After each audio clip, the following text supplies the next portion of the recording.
U ovom kratkom videu pokazat ću vam zašto prazne kartonske role od toaletnog papira ne biste trebali baciti u smeće. Umjesto da ih se riješite, iskoristite ih na fantastičan način. Pokazat ću vam 2 korisna trika, stoga svakako ostanite sa nama do kraja videa. Ako ste poput mene i u kući imate puno razbacanih kablova, prazne role od toaletnog papira mogu vam poslužiti kao savršeno rješenje.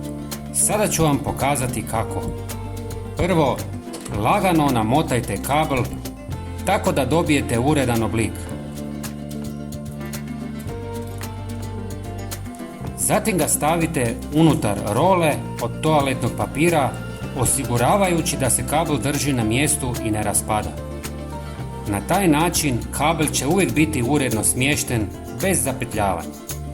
Možete i napisati na rolu koja je vrsta žice. Ovaj trik možete primijeniti na sve kablove koje imate, a zatim ih posložiti u kutiju ili ladicu. Tako ćete uvijek imati organizirane kable koji su lako dostupni.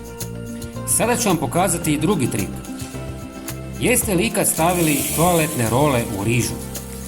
Uzmite posudu i stavite malo riže na dno. Prijatelji, napišite mi u komentarima da li ste do sada bacali role u smeće. Zatim stavite rolu u rižu i napunite posudu do kraja. Sada ste dobili odlično mjesto za skrivanje novaca ili nekih drugih vrijednih stvari.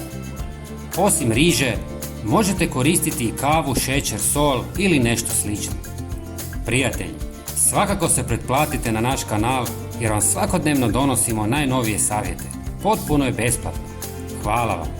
Pozdrav!